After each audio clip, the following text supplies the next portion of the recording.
In Surah 18, Al-Kahf, of the Holy Quran, there is the tale of Musa, Moses, and his meeting with an enigmatic character, who has come to be known as Al-Khiḍr, Salam Alaikum. He has been equated with and compared to the Green Man, Saint George, Elijah and others according to various cultures, yet this figure is indeed very curious.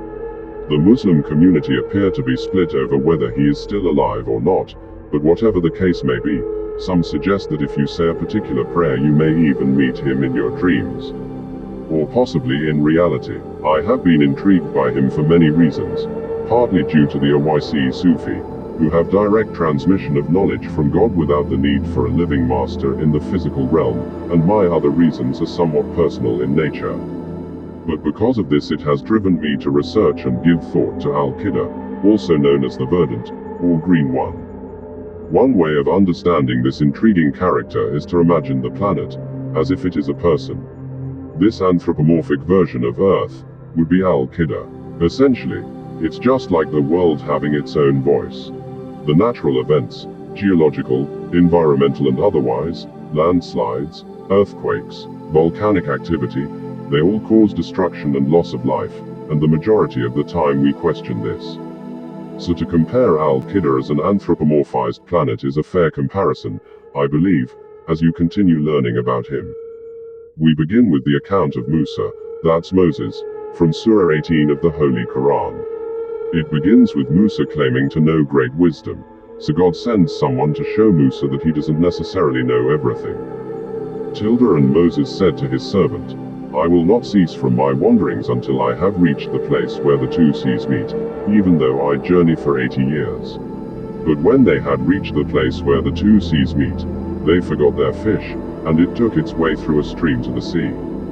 And when they had journeyed past this place, Moses said to his servant, Bring us our breakfast, for we are weary from this journey. But the other replied, See what has befallen me. When we were resting there by the rock, I forgot the fish. Only Satan can have put it out of my mind, and in wondrous fashion it took its way to the sea. Then Moses said, That is the place we seek. And they went back the way they had come. And they found one of our servants, whom we had endowed with our grace and our wisdom. Moses said to him, Shall I follow you, that you may teach me for my guidance some of the wisdom you have learnt?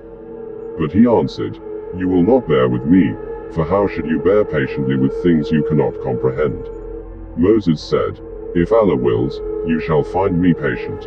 I shall not in anything disobey you. He said, If you are bent on following me, you must ask no question about anything till I myself speak to you concerning it. The two set forth, but as soon as they embarked, Moses' companion bored a hole in the bottom of the ship. A strange thing you have done, exclaimed Moses. Is it to drown her passengers that you have bored a hole in her? Did I not tell you, he replied, that you would not bear with me? Pardon my forgetfulness, said Moses, do not be angry with me on this account. They journeyed on until they fell in with a certain youth.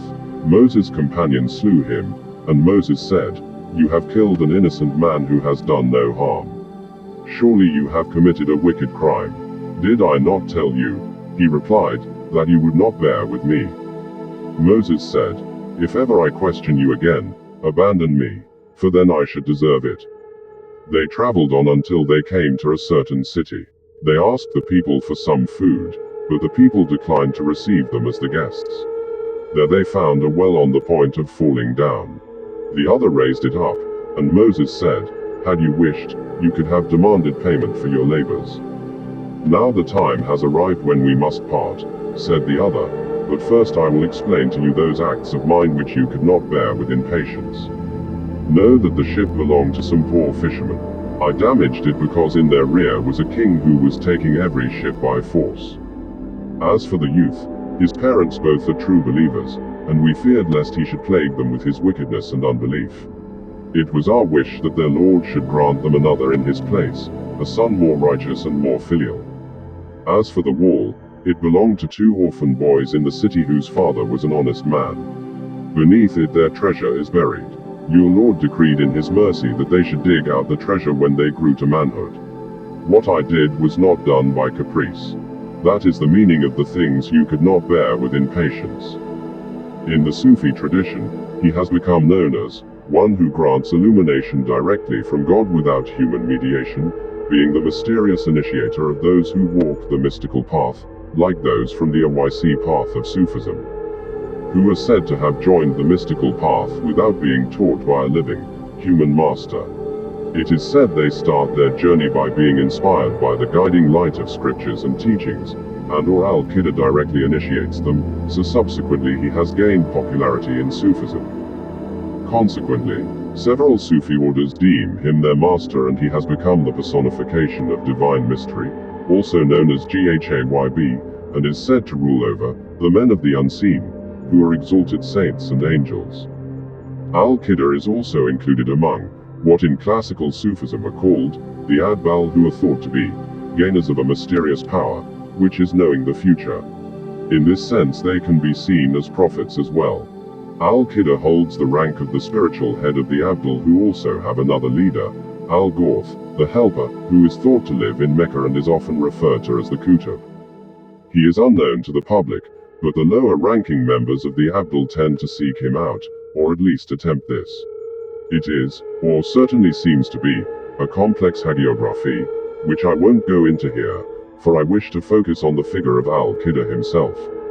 So, what is the purpose of Al-Khiḍr? Well, I believe that his value is to represent concepts of God which we would otherwise not understand. He has a certain air about him and walks a curious path.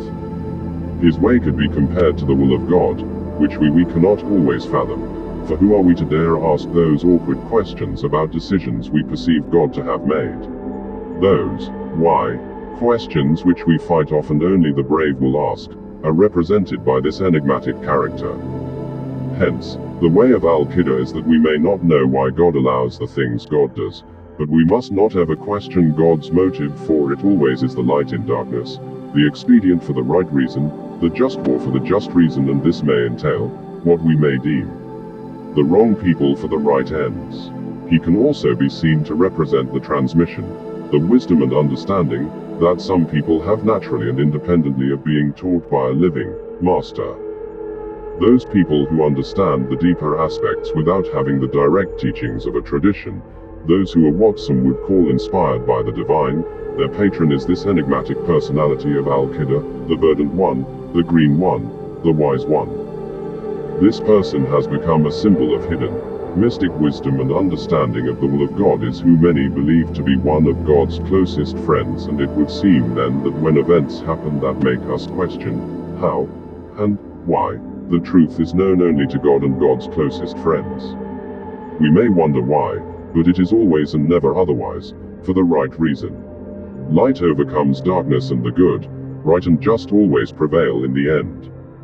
I dealt with the same issue in another article one wrote, but it is something that we naturally come back to, for it's a very human problem we encounter. There would appear to be a two-tier aspect to living in this universe, free will and God's will, and these sometimes overlap, resulting in various outcomes, hence the need for prayer. We too, like Moses, ask the question, teach me, guidance, some of the wisdom you have learnt. But just as Al-Khiḍr answers, how should you bear patiently with things you cannot comprehend? We must remember that the wisdom we think we know is nothing when compared to the wisdom of God.